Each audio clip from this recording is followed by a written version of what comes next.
Thân chào cả nhà, không nên xem chùa đâu đó. Nhớ đăng ký, like, comment để ủng hộ team nha. Vào đêm khuya, tôi ngồi trên tàu hỏa nhìn ra cửa sổ. Tôi thấy trong núi, chỉ thấy một hình bóng cao lớn với tứ chi dài đang vẫy tay về phía tôi. Tôi mặt đầy nghi hoặc không biết đó là cái gì. Mẹ tôi lập tức kéo tôi lại. Ngay lập tức kéo rèm cửa lại và run rẩy không ngừng, nói với ba tôi. Cái đó tới rồi, cái đó tới rồi, cái đó tới rồi. Nó đang nhìn chằm chằm vào tôi từ trong núi.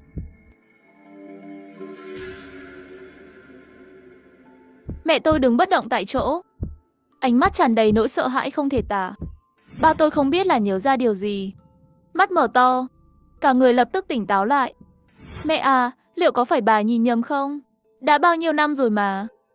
Cái đó chắc đã chết từ lâu rồi. Mẹ tôi lắc đầu. Chắc chắn không nhìn nhầm đâu. Ba tôi nghe thấy vậy, khuôn mặt cũng trắng bệch đi.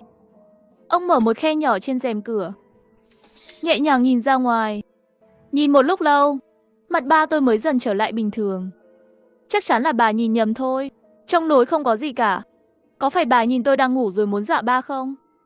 Không phải đâu, tôi thật sự đã thấy mà, sao lại giả vờ chứ? Đã bao nhiêu năm rồi, và cái đó cũng không xuất hiện nữa. Làm sao khi chúng ta đi xa thì nó lại xuất hiện chứ?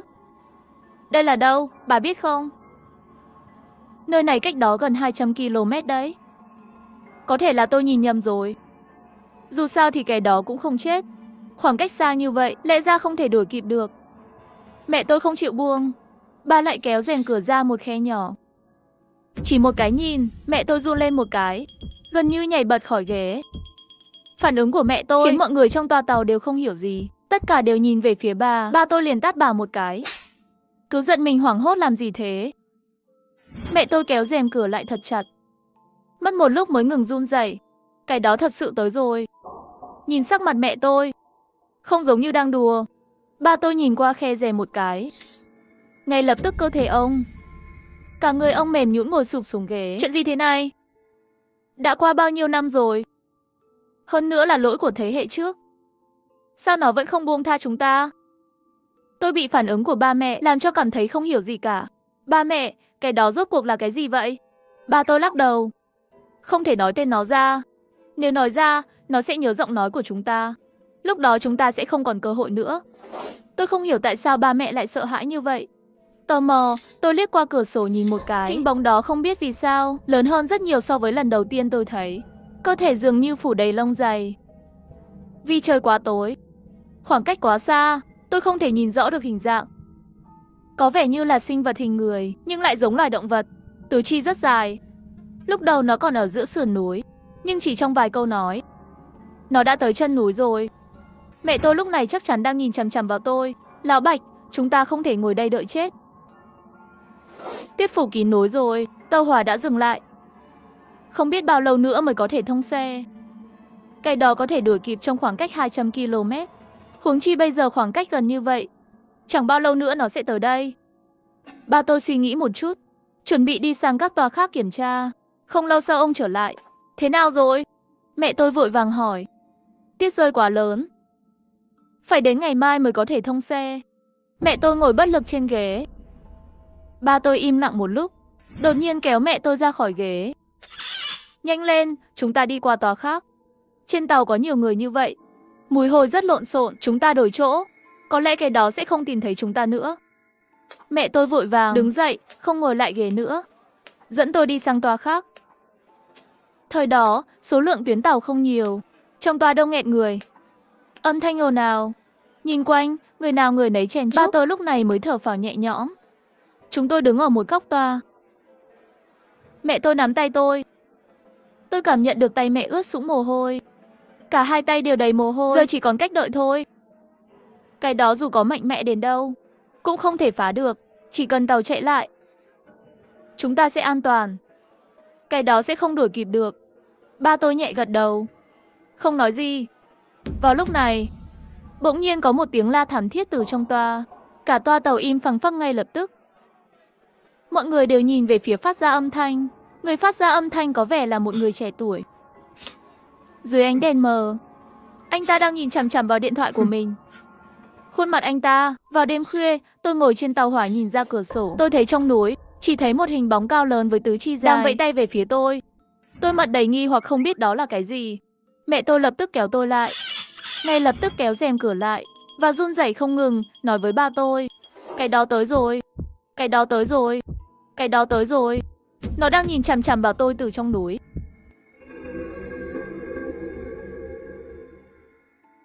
Đó là một người trẻ tuổi. Dưới ánh đèn mờ, anh ta đang nhìn chằm chằm vào điện thoại của mình. Khuôn mặt đầy nước mắt. Giọng mẹ tôi nghe thật thảm thiết. Ba mẹ tôi chen qua đám đông để nhìn một cái. Khi nhìn rõ khuôn mặt người trẻ tuổi, hai người nhìn nhau một cái. Người đó chính là Đông Tử trong làng. Đông Tử và ba mẹ tôi cùng làng. Nhà tôi ở đầu làng phía đông, Đông Tử ở đầu làng phía tây. Dù hầu như không có nhiều mối quan hệ, nhưng cũng coi như là biết nhau. Không ngờ lại gặp nhau trên một chuyến tàu. Đông Tử ngẩng đầu nhìn ba mẹ tôi. Chị dâu à, ba mẹ tôi mất rồi. Cái gì? Chuyện gì vậy? Đông Tử giơ điện thoại lên, chỉ cho ba mẹ tôi xem màn hình. Tôi cũng tò mò nhìn một cái. Trên màn hình điện thoại là một cảnh tượng, máu me đầy mặt. Trong hình là sân của nhà Đông Tử. Có hai người nằm trong sân, không còn đầu. Cơ thể vặn vẹo đến mức không còn hình dáng người. Cơ thể cũng bị cái gì đó cắn xé, rách nát. Chỉ có thể nhận ra qua quần áo. Đó là ba mẹ của Đông Tử. Các hành khách xung quanh nhìn thấy cảnh tượng này, mặt ai cũng tái mét. Thật đáng thương. Có phải gấu chó vào làng rồi không? Trong núi này có loại quái vật này. Loại quái vật hại người này cần phải tiêu diệt sớm. Các hành khách xì xào bàn tán. Chỉ có ba mẹ tôi cúi đầu im lặng. Đây là lần đầu tiên trong gần 10 năm cuộc đời tôi nhìn thấy cảnh tượng như vậy. Tôi cảm thấy trong lòng khó chịu. Khi tôi còn nhỏ, tôi từng nói với ba mẹ ơi, có phải là cái đó không? Mẹ tôi nghe thấy lời tôi liền giật mình, sau đó bịt miệng tôi lại. Đông Tử dường như nghe thấy lời tôi, đột nhiên ngẩng đầu nhìn tôi. Cái gì vậy? Ba tôi vội vàng nói. Chuyện tôi kể lúc trước, mấy câu trẻ con không hiểu đâu. Đùa thôi, đừng có tin.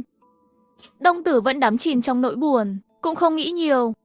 Chỉ lặng lẽ mở điện thoại xem album ảnh. Sao lại như vậy? Mới ra ngoài có mấy giờ, sao lại thành ra thế này? Trong album là những bức ảnh Đông Tử chụp khi rời nhà. Trong đó là ba mẹ của cậu ấy đứng ngoài cổng nhà, vẫy tay chào cậu ấy.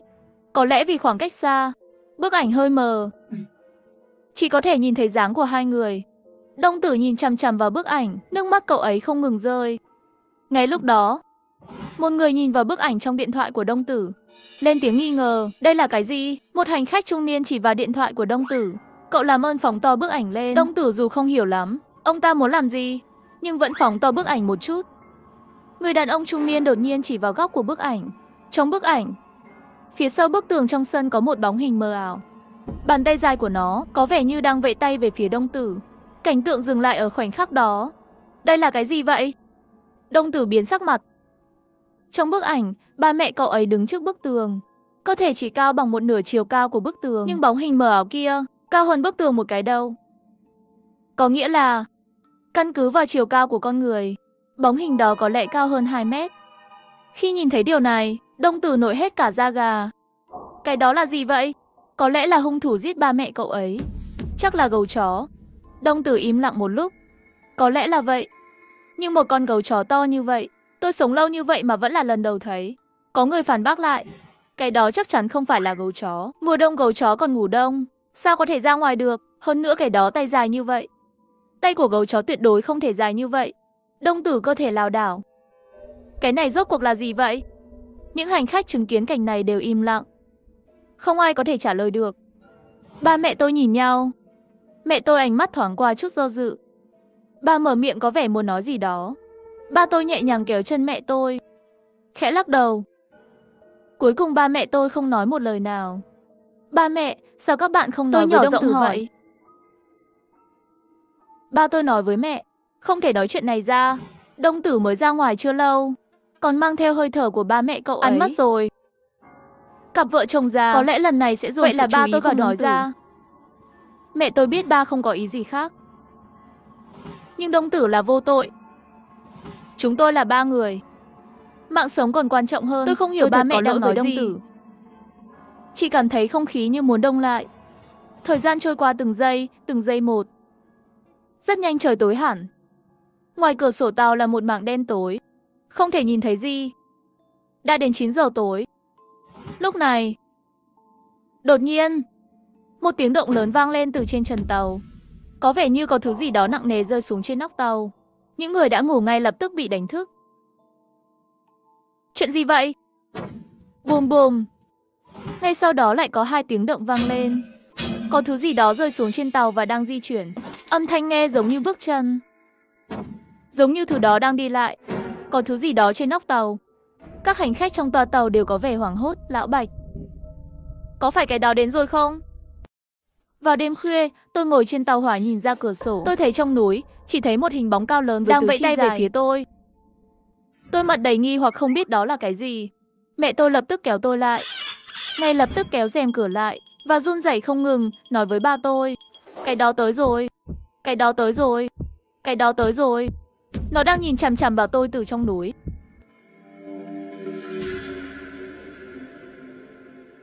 Lão Bạch, có phải cái đó đến rồi không? Đừng có lên tiếng. Đừng để nó nghe thấy tiếng của chúng ta. Cái này thật sự quái lạ. Chúng ta đã đổi mấy toa tàu rồi. Nó làm sao tìm thấy chúng ta được? Lúc này các hành khách bắt đầu bàn tán. Chắc không phải là một loài sinh vật lớn nhảy lên tàu chứ? Tôi đoán là hổ. Hay là loại heo rừng gì đó. Một số người dũng cảm thì dùng đèn pin điện thoại thò đầu ra ngoài nhìn. Có người nhắc nhở hành khách đó cẩn thận một chút. Nhưng hành khách đó không trả lời. Toàn bộ toa tàu, hầu như mọi người đều chú ý vào hành khách đó. Thời gian trôi qua từng giây một.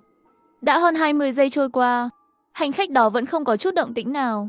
Những người bên cạnh cảm thấy có gì đó không ổn. Vậy là họ dùng điện thoại. Có gì trên đó, mau nói đi. Đừng đẩy mạnh.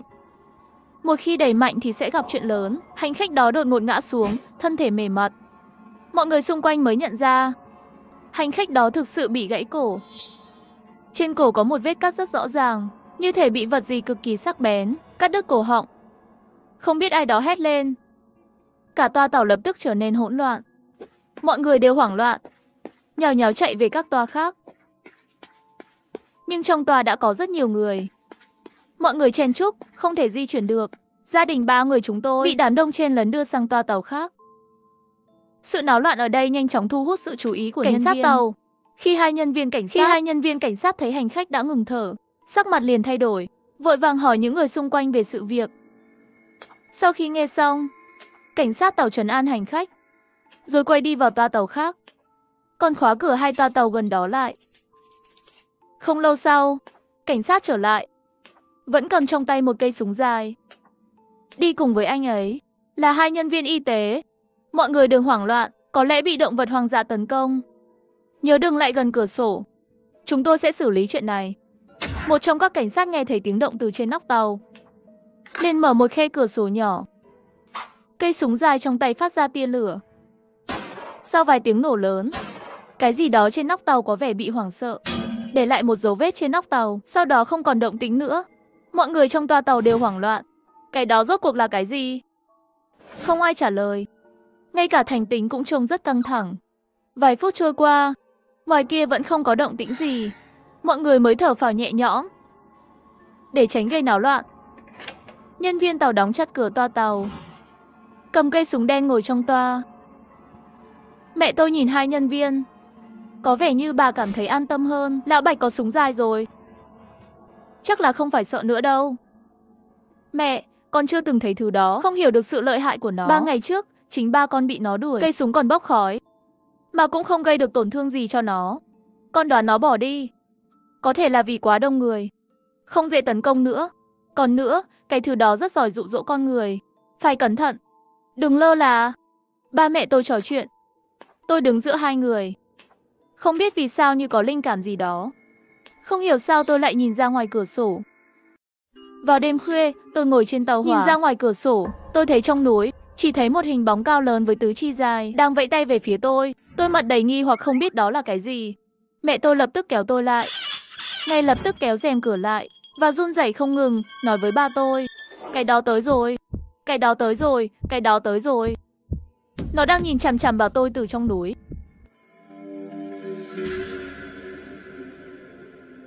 Tôi không biết tại sao, nhưng như có cảm giác gì đó. Không hiểu sao, tôi lại nhìn ra ngoài cửa sổ một cái. Cái nhìn này gần như khiến tôi sợ đến chết khiếp. Ngoài cửa sổ tối om không thấy gì. Một đôi mắt to lớn đang nhìn chằm chằm vào tôi. Đôi mắt to gần bằng miệng tôi, tỏa ra ánh sáng vàng, khóe miệng gần như nứt ra đến tận sau gáy, cứ như là đang cười với tôi. Chỉ trong chốc lát, nó lại biến mất trong màn đêm mịt mù. Tôi bị sợ đến mức không nói được, cả người run lẩy bẩy. Ba mẹ tôi mới phát hiện tôi có điều gì đó không ổn. Sao vậy con? Con thấy nó rồi. Cái gì? Mẹ tôi mặt thay đổi sắc. Bà theo phản xạ nhìn ra ngoài cửa sổ, nhưng không thấy gì cả. Chúng tôi có 3 toa tàu có thể đi được. Vì lý do an toàn, ba mẹ tôi đã đưa tôi vào toa tàu khác. Thêm 1 giờ nữa trôi qua. Nhìn ra ngoài không thấy gì. Hai cảnh sát cũng đã mệt mỏi, vì có người đã mất mạng. Mọi người trong toa không ai ngủ được. Dần dần, mọi người bắt đầu nói chuyện. Đột nhiên, ai đó nhìn ra ngoài. Cái thứ đó có phải là do anh ta triệu hồi không? Cậu nói cái gì? Ba mẹ con cậu bị cái thứ kỳ quái đó ăn rồi. Nó đến đây theo mùi hương để tìm cậu. Tiếng bàn tán trong toa tàu dần dần lớn lên. Đúng rồi, cái thứ đó có thể giết người ngay lập tức. Chắc chắn không phải là động vật hoang dã bình thường. Chỉ có cái thứ mà cậu đã quay lại trong điện thoại mới làm được. Đừng có nói linh tinh. Một người giật lấy điện thoại của Đông Tử, mở màn hình lên và đưa bức ảnh đó ra trước mặt mọi người. Mọi người lại đây xem, chắc là cái thứ này mới có thể kỳ quái như vậy. Mọi người nhìn thấy sinh vật kỳ lạ trong bức ảnh. Ánh mắt nhìn Đông Tử đã thay đổi. Chính là cậu, chính cậu đã triệu hồi nó đến. Đông Tử hoảng hốt, nhìn mọi người xung quanh. Cậu ta vội vã chạy về phía chúng tôi. Ba tôi im lặng một lúc rồi nói mọi người đừng nói lung tung. Dù có cái thứ đó tôi cũng không sao. Chúng ta còn có tàu hỏa bảo vệ. Lúc nãy nó không phải đã nhảy lên nóc tàu rồi sao? Còn chẳng vào được. Nghe xong lời này, tiếng ồn ào trong toa tàu mới lắng xuống. Còn về hành khách đã chết, nếu không tự đưa đầu ra ngoài, có lẽ cũng sẽ không xảy ra chuyện này. Chắc là sẽ không có chuyện này.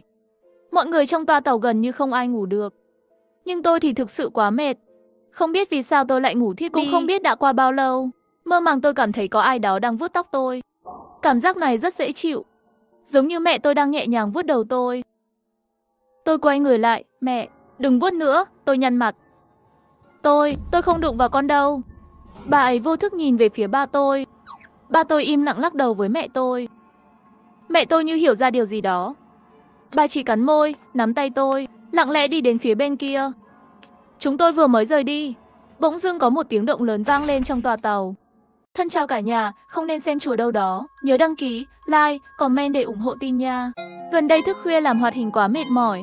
Sau khi tan làm, tôi lên xe buýt và ngủ thiếp đi. Lúc này có một bà già lên xe. Sau khi bà ta nhìn xung quanh và ghế đã đầy người ngồi, sắc mặt trầm xuống nhìn tôi. Sau một lúc, bà ta thấy tôi không có phản ứng gì, cứ tưởng tôi đang giả vờ ngủ, đi lên rồi trực tiếp tát mấy cái vào mặt tôi. Tôi chóng mặt vì bị tát. Chuyện gì vậy? Sau khi tỉnh lại mới phát hiện trước mặt có một bà lão. Chưa đợi tôi hỏi tình huống gì, bà lão này trực tiếp mở miệng mắng. Cậu cố ý.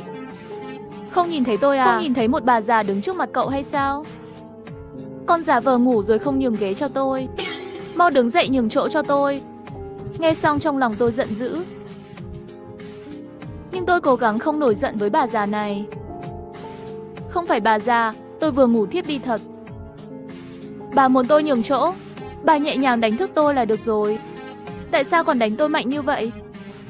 Thấy tôi không nhường ghế ngay, vẫn đang chỉ trích anh ta. Thế lại nói tiếp, tát anh thì sao chứ? Tát anh là vì không biết tôn trọng người già, yêu thương người trẻ. Rõ ràng là thấy tôi đứng trước mặt anh, còn cố tình giả vờ ngủ không nhường ghế. Đừng nhiều lời với tôi, mau nhường chỗ cho tôi. Nghe đối phương vô lý như vậy, tôi cũng không có ý định nhường bà lão này nữa. Với tính cách của bà, tại sao tôi phải nhường chỗ cho bà? Tiền đề của việc tôn trọng người già và yêu thương người trẻ là đáng được tôn trọng. Nhìn bà xem, lên đây không nói không rằng liền cho tôi vài cái tát, còn muốn bắt tôi nhường chỗ. Chỉ có bà như thế thôi. Bà nghĩ bà xứng đáng được tôi tôn trọng sao? Người mấy chục tuổi như bà lớn tuổi thích làm gì thì làm mà. Tôi 20 tuổi cũng là mấy chục tuổi. Tôi cũng già rồi. Nếu như tôi cũng như người cũng là mấy chục tuổi, vậy thì tôi không cần phải nhường chỗ cho bà. Bà à, bà đi hỏi những người trẻ xung quanh nhé, xem ai có thể nhường chỗ cho bà. Mặt bà già xanh lên vì tức giận. Lòng tự tôn cao như thế, bà già làm sao có thể chịu được chuyện này? Huống chi là bị một thằng nhóc nhỏ làm cho tức giận. Được rồi, thằng nhóc được mẹ đẻ mà không phắc mẹ nuôi. Anh có biết tôi là ai không? Con trai tôi là ông chủ của công ty lớn thu nhập mỗi năm vài triệu đô la. Nếu không phải hôm nay nó có việc, tôi cũng sẽ không ngồi xe buýt như cậu ngày hôm nay. Nếu hôm nay cậu biết điều thì nhường chỗ cho tôi. Nói không chừng tôi có thể bảo con trai tôi sắp xếp công việc cho cậu. Từ đó cậu có thể thành công đổi đời. Chỉ là hôm nay cậu không biết điều thì sẽ đánh mất cơ hội này. Sau khi nghe xong tôi khinh thường nói, ôi chao, ông chủ của công ty lớn còn bỏ lỡ một cơ hội tốt như vậy. Tôi hối hận quá cơ. Nhưng chuyện đã đến đây rồi, tôi mà nhận lấy lại cơ hội này, tôi cũng không xứng đáng được nhận cơ. Vậy tôi sẽ nhường cơ hội này cho bà. Bà mà có thể làm việc cho công ty của con trai bà, nhận được lương, thì cũng không đến mức phải đi xe buýt vớ vẩn này rồi cướp chỗ ngồi của tôi rồi. Vậy con trai bà không phải là người không hiếu thảo chút nào. Nếu tôi là bố bà, ít nhất tôi đã để bà đi máy bay rồi. Bà già cứ tưởng tôi chịu trận rồi. Không ngờ cuối cùng mới nhận ra là đang mỉa mai chính mình. Chọc tức đến nỗi bà ta sắp nôn ra máu. Lúc này bà ta cố ý tăng âm lượng. Người trẻ ngày nay sao đều ích kỷ như vậy, không hề biết tôn trọng người già và yêu thương người trẻ. Mọi người đến xem đi. Người này không chỉ giả vờ ngủ không nhường ghế, còn nói con trai tôi không hiếu thuận, không phải người. Con trai tôi không phải người. Vậy tôi là gì? Tôi già rồi, chân tay không tiện, đứng một lúc sẽ đau chân. Nếu thuận tiện, tôi đứng cũng không sao. Mọi người nói xem có phải thế không? Tôi chỉ nói thế thôi. Hôm nay cậu không muốn cũng phải nhường chỗ cho tôi. Cút đi. Hôm nay cậu làm việc tốt, khi cậu già chắc chắn cũng sẽ nhận được kết quả tốt. Lúc này một người qua đường nói, đây là lỗi của anh rồi. Tôn trọng người già là một đức tính tốt. Vì chân của bà già không tiện nên anh cứ để bà ta ngồi đi.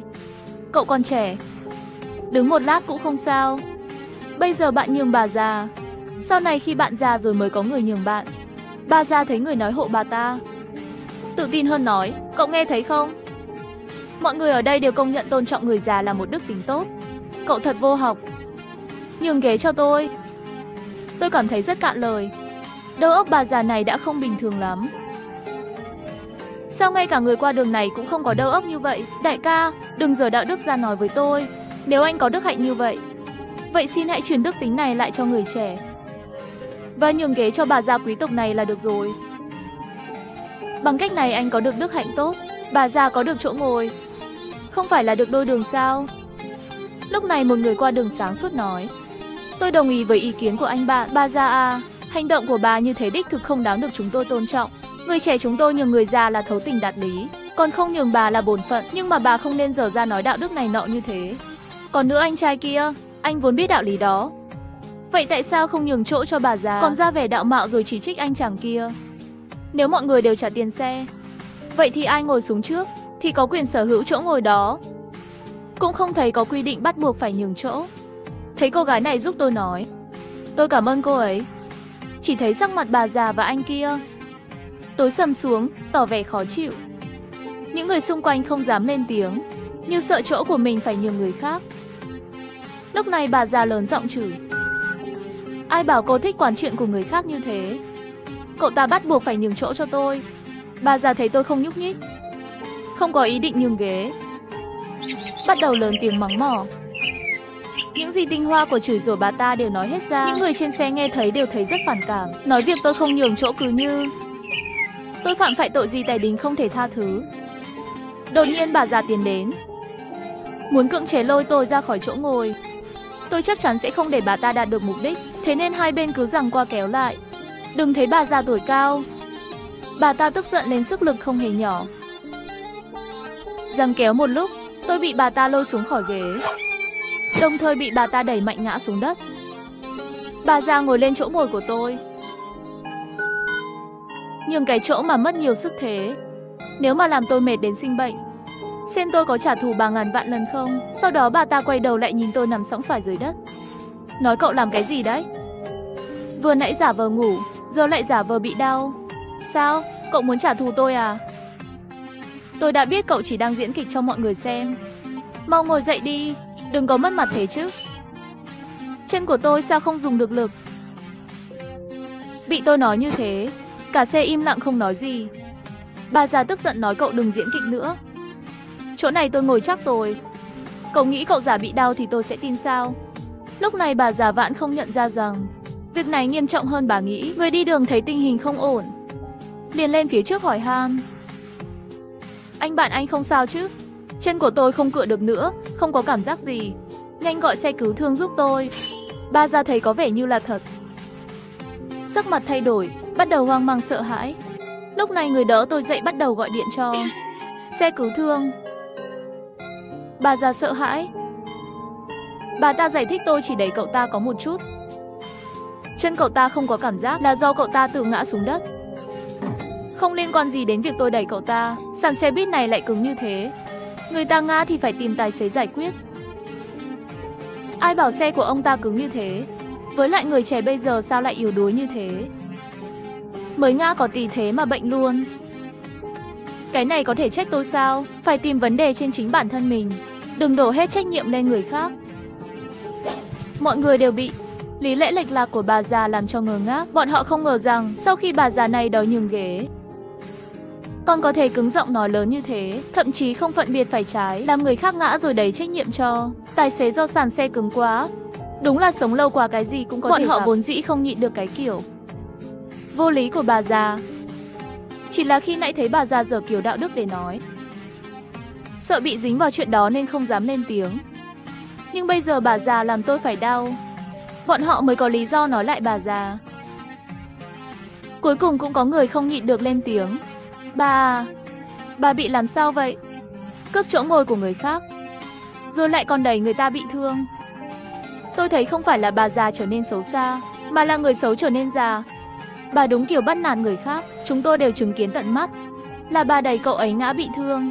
Bà không trốn được trách nhiệm đâu. Chúng tôi đều là nhân chứng. Anh trai ngồi phía sau cũng nói. Đúng vậy, bà già này cũng xấu xa quá. Lúc này có một anh trai lên tiếng. Lớn tuổi rồi cũng không thể thích làm gì thì làm được. Nếu ban đầu bà hỏi han đàng hoàng, người trẻ chúng tôi đều tôn trọng bà, nên có thể nhường chỗ cho bà. Nhưng bà lại giở kiểu đạo đức nói này nói nọ. Bình thường tôi mà gặp những người lớn tuổi mà không tôn trọng người khác như này, tôi chỉ muốn tát cho vài cái. Bà già thấy mọi người đều đang chỉ trích mình, bắt đầu không thể khống chế được bản thân, đột nhiên nói. Đây, cậu đánh tôi đi. Ở đây này. Cậu dám đánh tôi liền lập tức nằm xuống đất. Nếu tôi không lừa dối cậu 1.800.000, cậu đừng hòng đòi đi. Cậu vừa bảo tôi cái gì? Ra rồi muốn làm gì thì làm sao? Đúng vậy. Tuổi tác lớn rồi thực sự có thể làm bất cứ điều gì. Tại sao bà lại không biết xấu hổ như vậy? Khi bà tát anh ta vài cái, người ta cũng không đòi tiền của bà, cũng không truy cứu trách nhiệm. Bây giờ bà đã phạm tội và vẫn vô lý như vậy. Lương tâm của bà bị chó ăn rồi sao? Loại người như bà đáng bị người ta phỉ báng. Bà già này thật đáng ghét. Làm chuyện này sẽ khiến bà ta phải trả giá đắt. Để bà ta học cách tôn trọng người khác. Lúc này bà già cũng không nói lại được gì. Hét to lên, các ngươi có vấn đề à? Nhiều người bắt nạt một bà già này sao? Các người có chút liêm sỉ nào không? Hơn nữa cậu ta chỉ bị ngã, nhiều nhất là khuyết tật, không phải sắp chết. Bắt nạt tôi một người già ốm yếu làm gì? Bà đã làm người ta ngã thành thế này rồi, sao còn dám nói bản thân yếu đuối? Ngoài ra, bà vừa ăn vạ đòi 1,8 triệu phải không? Vậy bà đã tát anh ta mấy cái, lại làm người ta bị thương nặng. Hành xó này của bà, 800 1 vạn cũng không đủ để bồi thường. Nếu thật sự làm cho anh bạn này bị tàn tật, bà phải chăm sóc người ta cả đời. Vẫn còn nghĩ đến việc lừa đảo tiền. Tốt hơn là đưa anh này đến bệnh viện đi. Có lẽ còn có thể cứu được đôi chân của anh ta. Bà già bị nói đến mức không nói nên lời. Nhưng bà ta vẫn cố gắng hết sức để che giấu sai lầm của mình. Cái gì? Tát anh ta mấy cái? Cái gì làm hắn bị thương? Đừng có ngậm máu phun người. Các anh các cậu là một ruột, muốn lừa tiền của bà già tôi sao? Đừng tưởng tôi ít học kiến thức kém. Các người không có chứng cứ, đừng đổ lỗi cho tôi. Lúc này tài xế đi tới chỗ bà cụ này. Bà thực sự không biết gì. Trên xe có camera giám sát. Camera giám sát đã quay lại tất cả hành xáo của bà sau khi lên xe. Đã được quay lại rồi. Bằng chứng mà bà muốn, lát nữa tôi sẽ đưa cho đồng chí cảnh sát. Hãy để đồng chí cảnh sát giúp chàng trai này đòi lại công lý. Bà già biết có video giám sát, đột nhiên bắt đầu cầu xin là tôi sai rồi. Tôi chỉ muốn một chỗ ngồi. Tôi cũng không cẩn thận làm anh ấy bị thương. Nghe này, Tôi không cố ý làm tổn thương cậu ta. Mọi người hãy tha thứ cho tôi. Mọi người không hề đồng cảm với bà già, bởi vì mọi người đều thấy mặt thật của bà già. Bây giờ cứ giả vờ như thế, càng khiến người ta cảm thấy buồn nôn. Đây đều là do bà già tự làm tự chịu. Không lâu sau, đồng chí cảnh sát đã đến hiện trường. Vừa nãy là ai gọi điện thoại báo cảnh sát? Là tôi báo. Người bạn này hiện đang bị thương nặng. Bà già này giở mặt nói đạo đức giả không được, nên đụng tay đụng chân cướp chỗ ngồi của anh ta, rồi anh ta bị thương nặng. Xong còn ngồi đó biện hộ cho lỗi sai của mình, đổ lỗi rằng sàn xe quá cứng, còn nói lớn tuổi thì có thể làm bất cứ điều gì mình muốn. Vâng, đồng chí cảnh sát, trên xe của tôi có camera giám sát. Hành sáu của bà già này đã được quay lại rõ ràng. Đồng chí cảnh sát nghe xong vẻ mặt ngạc nhiên. Không ngờ chuyện này lại xảy ra. Tôi sẽ liên hệ với xe cứu thương. Bà ơi, mời bà về đồn VC chúng tôi. Lúc này, bà già nói, ta cảnh cáo anh không được động vào tôi. Đừng tưởng anh là đồng chí cảnh sát, có thể bắt nạt người già. Tôi nói với anh, nếu tôi bị anh làm cho thiếu cái gì, tôi làm cho anh không ngóc đầu dậy được. Cùng lắm tôi bồi thường tiền cho cậu ta.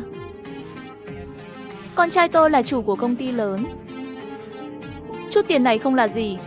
Đồng chí cảnh sát gặp phải loại lão già vô lại này cũng là đau đầu lắm. Nhưng anh ta cũng nghĩ ra cách để đối phó với bà già này.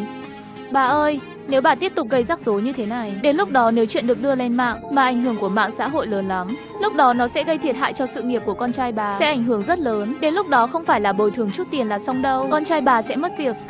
Bà không muốn con trai bà biết. Bà đang hại con trai bà đâu nhỉ? Sau khi nghe đồng chí cảnh sát nói xong, bà già ngay lập tức chịu trận, thế nên đành theo đồng chí cảnh sát trở về cục. Ở bệnh viện, bác sĩ vừa cố định vết thương của tôi. Còn chân tôi thì sao? Bác sĩ, chắc là không sao đâu. Chỉ thấy sắc mặt bác sĩ nặng nề. Anh à, anh nên chuẩn bị sẵn tâm lý. Chuẩn bị tâm lý gì? Bác sĩ, đừng làm tôi sợ. Bác sĩ thở dài, thần kinh của cậu bị tổn thương nghiêm trọng, chi dưới bị liệt hoàn toàn và bị nhiễm trùng. Chúng tôi khuyên bạn nên cắt cụt chi càng sớm càng tốt, nếu không sẽ có nguy hiểm đến tính mạng. Nghe nói phải cắt cụt chi, não tôi trống rỗng. Trong lòng khó chấp nhận chuyện này, tôi hỏi không thể tin được. Bác sĩ, thật sự không có bất kỳ cách nào sao? Nếu tình hình không quá tệ, tôi cũng sẽ không khuyên bạn nên cắt cụt chi. Nhưng mà cắt cụt chi cũng không cần phải lo lắng quá. Bây giờ chân giả được làm rất thật. Dùng chân giả về cơ bản không khác với chân thật là bao. Không ảnh hưởng đến cuộc sống của anh đâu. Nghe bác sĩ nói bắt buộc phải cắt, lòng tôi có chút gì đó buồn. Nhưng mà nghĩ đến việc lắp chân giả, ít nhất còn có thể đi bộ, không đến nỗi phải ngồi xe lăn. Trong lòng tôi cũng không đến nỗi tuyệt vọng. Bác sĩ, lắp một cặp chân giả hết bao nhiêu tiền? Cái này phải làm giám định xong mới biết được, vì tình hình của mỗi người một khác. Bệnh viện chúng tôi may mà có hợp tác với một bên chuyên làm chân tay giả. Để tôi bảo bên đó kiểm tra cho bạn. Anh là theo như tuổi của anh, trọng lượng, số lần hoạt động và tình hình vết thương. Việc lắp đặt chân giả cho anh phải đảm bảo được an toàn cho anh. Cố gắng bù đắp lại những bất tiện do việc cắt cụt chân mang lại, hồi phục lại khả năng tự lo liệu trong cuộc sống. Do sau khi lắp đặt chân giả, chân cần được sắp xếp bố trí các thiết bị đặc biệt phù hợp, nên một chân giả giá là 5 vạn. Hai chân giả giá là 10 vạn. Chân giả có thời hạn sử dụng là 3 năm. Mỗi năm mỗi chân giả mất 10% phí bảo dưỡng, cũng có nghĩa là 5.000 tệ. Hai mặt của chân phải được cố định bằng chân gắn keo. Bộ chân gắn keo giá là 1 vạn. Loại keo này thời hạn sử dụng là 1 năm, không có phí bảo dưỡng. Bộ khóa giá là 5.000 tệ một bộ. Thời hạn sử dụng 3 năm, không có phí bảo dưỡng. Với lần đầu anh lâu đặt chân giả, để có thể nhanh chóng thích ứng và sử dụng, đồng thời dùng được chân giả, cần phải nằm viện hồi phục và tập luyện 90 ngày. Chi phí hồi phục tập luyện mỗi ngày là 200 tệ. Thời gian tập luyện cần một y tá bên cạnh. Thêm nữa, tuổi thọ trung bình của mọi người ở đây là khoảng 73 tuổi. Anh cần một bộ chân giả để dùng trong 50 năm. Tổng hợp lại, chi phí chân giả là 170 vạn, phí bảo dưỡng 50 vạn, bộ keo 100 vạn, bộ khóa 17 vạn. Chi phí tập luyện và phí y tá là 3 vạn, còn phí giám định kiểm tra là 6.000, tổng hết 3.406.000 tệ. Cái gì cơ? Tôi làm việc 1 tháng có 3.000 tệ. Đừng nói là 50 năm, chi phí 1 tháng tôi còn không trả được. Đột nhiên trong lòng tôi buồn không tả được. Người đàn ông bán chân giả còn chửi thầm, làm tôi tưởng lại được một đơn lớn. Mắt vui. Lúc nào anh bạn đỡ tôi trên xe buýt đi đến. Không cần lo, tôi là luật sư. Thấy anh gặp chuyện như thế tôi rất đồng cảm với anh. Tôi có thể hỗ trợ anh miễn phí kiện cáo. Lúc nãy bà già trên xe không phải nói rồi sao? Con trai bà ta là ông chủ công ty lớn, lương mấy triệu tệ một năm. Chuyện tiền nong anh không phải lo, nửa đời sau anh không phải lo. Tôi sẽ bắt bà già đó phải trả giá. Tiền bồi thường mà anh đáng được nhận. Tôi sẽ bắt mẹ con nhà đó nhả ra không thiếu một đồng. Nghe lời của luật sư, tinh thần tôi mới tốt lên một chút. Đúng rồi, bà già đó có nói con trai bà ta lương mấy triệu một năm. Nếu như thế, tiền phí này chả là gì đối với họ, chắc không thành vấn đề gì. Anh luật sư, vừa rồi cảm ơn anh nhiều. Bây giờ phiền anh liên hệ với đồng chí cảnh sát, để anh ấy dẫn bà già kia đến đây. Không có gì, để tôi gọi cảnh sát. Ở cục cảnh sát vừa nghe xong điện thoại của luật sư, sắc mặt trở nên nghiêm hơn. Bà, lúc này cậu trai vừa kiểm tra xong rồi. Chi phí chữa trị của cậu trai cộng với tổn thất tinh thần tổng cộng lại, dự là bà phải bồi thường ít nhất 500 vạn. Anh ngờ bà già vừa nghe xong, hai mắt mở to như đèn ông tô. Cái gì, 500 vạn? Anh cảnh sát à, anh đừng đùa thế chứ. Tôi một bà già thế này lấy đâu ra 500 vạn? Anh cảnh sát cứ nghĩ bà già đang giả khùng giả điên. Bà không phải lúc nãy nói con trai bà là cái gì? Cái gì chủ công ty hay sao? Lương vài triệu một năm hay sao? Bây giờ mời bà cùng tôi đến bệnh viện, thanh toán chi phí chữa trị trước. Đừng làm chậm trễ cơ hội chữa trị của cậu trai kia. Anh cảnh sát à, cái gì mà chủ công ty? 500 vạn này có thể giúp tôi vào IQ rồi. Tôi sai rồi. Tôi không nên nói dối con trai tôi lương vài triệu một năm. Tôi thường ngày hay thích hư vinh, nên mời nói linh tinh lúc trên xe buýt. Anh nói tôi lấy đâu ra 500 vạn? Nếu tôi biết cậu kia yếu đuối như thế, tôi đã không kéo cậu ta ngã rồi. Anh cảnh sát à, anh thương tôi. Xem như thương tôi rồi thả tôi ra. Con trai tôi vẫn đang đi học, lương cũng chỉ có vài nghìn. Lấy đâu ra 500 vạn bây giờ? Tôi không nên nói phét. Tôi làm như vậy cũng chỉ muốn đáp ứng được lòng hư vinh của mình thôi. Tôi cũng sắp gần đất xa trời rồi, có thể có ý xấu nào được chứ? Anh cảnh sát nghe xong bà già nói, không biết nói gì. Không phải chứ, bà à, nếu bà đã không có tiền rồi, sao còn dám làm chuyện này? Bà thật sự nghĩ già rồi muốn làm gì thì làm sao? Cho dù lớn tuổi rồi có thể tránh phạt hình sự, nhưng cái gì cần bồi thường vẫn phải bồi thường. Bà làm như vậy đồng nghĩa với việc làm hại cả gia đình. Bây giờ bà đi với tôi đến bệnh viện một chút. Bà đích thân nói chuyện với cậu trai kia đi. Anh cảnh sát à, không đi có được không? Không được, nếu không phải gọi con trai bà đến, để con trai bà đến giải quyết. Thấy anh cảnh sát nói thế, bà già chỉ còn cách theo chân đến bệnh viện. Sau khi bác sĩ thấy bà già đến, vội vã nói sao mọi người làm gì mà lâu vậy? Cậu trai kia bắt buộc phải làm phẫu thuật ngay, không thể kéo dài được nữa. Bây giờ bà đi nộp tiền viện phí đi, để tôi còn sắp xếp phẫu thuật. Lúc này bà già nói xin lỗi. Tôi không phải đến nộp tiền viện phí. Thật ra tôi đã nói dối mọi người. Con trai tôi lương một năm không phải là vài triệu, nó chỉ là một giáo viên. Tôi cũng không có tiền. Lúc này bác sĩ nói, sinh mạng người chưa có phải vở kịch đâu mà đùa. Bệnh nhân này kéo dài 1 phút sẽ mất đi 1 phút. Nhanh đừng đùa nữa, mau gọi con trai bà đến nộp tiền. Lúc này bà già bắt đầu hoang mang. Túi tôi còn sạch hơn cả mặt tôi. Đừng nói 500 vạn, đến 50 tệ tôi còn không có, huống hồ gì chân giả mà đòi bán giá 500 vạn. Đừng nghĩ tôi già rồi không biết. Chân giả của các người mạ vàng hay mạ kim cương. Nghĩ rằng tôi mở ngân hàng rồi làm máy admin cho các người à? Các người lừa tiền trắng trợn như thế, tôi phải báo cáo các người. Luật sư thấy bà già ở đây giở trò, nhận thấy thời gian không thể chậm trễ, liền nói, bác sĩ, tiền tôi sẽ thanh toán trước, ông sắp xếp phẫu thuật đi. Bà già không có tiền không sao, tôi có thể kiểm tra xem bất động sản và các tài sản khác dưới tên bà và con trai bà. Nếu bà thật sự không có tiền bồi thường, lúc đó chúng tôi có thể xin cưỡng chế thi hành, sử dụng tất cả tài sản dưới tên của bà và con trai để bồi thường cho cậu trai này. Thế nên bà không có tiền cũng không sao cả, bà có thể yên tâm. Lúc này bà già mới phản ứng lại. Là mày tính kế hại bà. Mày muốn cưỡng chế thi hành thì cưỡng chế thi hành đi. Có lẽ nào mày và mấy đứa này cùng một ruột? Cô ý nói thế để dọa bà. Luật sư chỉ nói nhẹ nhàng, xin lỗi, quên không giới thiệu, tôi là luật sư giỏi nhất của phòng luật sư Anh. Bây giờ tôi là luật sư đại diện của cậu trai này. Bà phải bồi thường bao nhiêu, tôi sẽ tính toán kỹ càng để bà bồi thường đủ cho cậu ấy. Dù gì tôi cũng thích câu nói mà bà nói, lớn tuổi nên thích làm gì thì làm. Nếu đã như vậy, thì để tôi tác thành cho bà, để bà có thể bồi thường một cách nhanh gọn lẹ. À anh cảnh sát, nếu bây giờ bà già là tội phạm, vậy tôi muốn anh cảnh sát đề nghị đóng băng tất cả tài sản đứng tên của bà ấy, Để tránh bọn họ chuyển tài sản đi chỗ khác, anh cảnh sát trả lời không vấn đề. Tôi sẽ báo người làm ngay. Bà già nghe thấy phải kiểm tra nhà đất đứng tên bà và con trai. Đột nhiên hoang mang hơn, các người sao lại làm thật chứ? Thật sự, các người nhìn như thế mà lại hành động như côn đồ. Nhắm vào tôi có thể, nhưng không thể ngắm vào nhà của tôi. Câu nói đó của bà già. Luật sư bèn nhờ quan hệ của mình biết được thông tin nhà tài sản của bà già. Anh cảnh sát, tôi vừa kiểm tra xong rồi, có 3 tòa nhà đứng tên bà già. Chỉ là 3 tòa nhà này hình như bán đi cũng không đủ tiền để bồi thường. Mày muốn chết à? Dám đụng vào nhà của tôi chết cho các người xem. Chỉ thấy anh cảnh sát nói, được, để tôi liên hệ với con trai của bà. Thế là anh cảnh sát liền đưa bà già về cục. Anh luật sư à, kiểm tra nhà tài sản của bọn họ là xong rồi à? Bây giờ cậu cứ yên tâm dưỡng bệnh đi, chuyện cứ để tôi giải quyết. Với lại người này, tôi sẽ cho họ hiểu lý do tại sao lớn tuổi rồi không được làm loạn, thích làm gì thì làm. Quay lại chỗ cục cảnh sát. Anh cảnh sát đang gọi điện thoại cho con trai bà già. Xin chào, tôi là cảnh sát. Cho hỏi anh là anh Tống, con trai bà Lao phải không?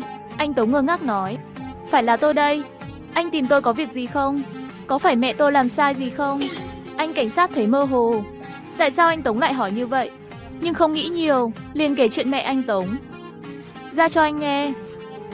Anh Tống nghe xong tức giận, đẩy người ta làm người ta tàn tật, phí bồi thường 500 vạn.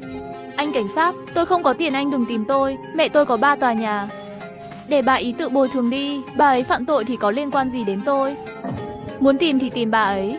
Mặc dù đồng chí cảnh sát cũng rất không thích bà già, nhưng nghe thấy anh Tống nói như vậy cũng cảm thấy hơi tức giận. Anh Tống, anh là con trai của bà ấy, sao có thể nói chuyện như vậy? Mẹ anh sinh và nuôi anh lớn, đó là cách anh báo đáp cha mẹ mình à? Anh có còn là người không? Anh Tống nghe xong càng tức giận hơn. Anh cảnh sát, anh không hiểu gì cả. Đừng bảo tôi phải làm gì. Anh đi mà hỏi bà ấy.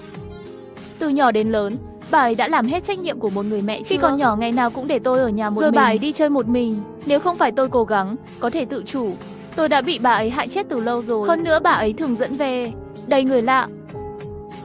Bà ấy không hề sợ hãi hay ngại ngùng. Có một đứa trẻ, nhưng những việc mà họ đã làm là thứ mà một đứa trẻ có thể nhìn thấy hay sao? Và từ nhỏ đến lớn tôi không có cha. Mỗi lần hỏi bà ấy đều ấp úng, nói bố đã đi một nơi rất xa. Lúc đầu tôi còn nhỏ, có thể bị bà ấy lừa gạt, nhưng bây giờ tôi đã hiểu rồi. Tôi sợ ngay cả chính bà ấy cũng không biết bố tôi là ai. Kể từ khi tôi hiểu chuyện, bà ấy là một con gà trống sắt, thích giữ tiền của mình. Tôi đi học cần đóng học phí. Người thân và giáo viên nói tốt xấu gì, bà ấy cũng không chịu trả tiền học phí cho tôi. Còn nói làm phụ nữ nhất định phải có tiền tiết kiệm của mình, không chịu vắt ra dù chỉ là một xu. Cuối cùng còn phải dựa vào sự giúp đỡ của người thân và một khoản trợ cấp để tôi có thể học xong.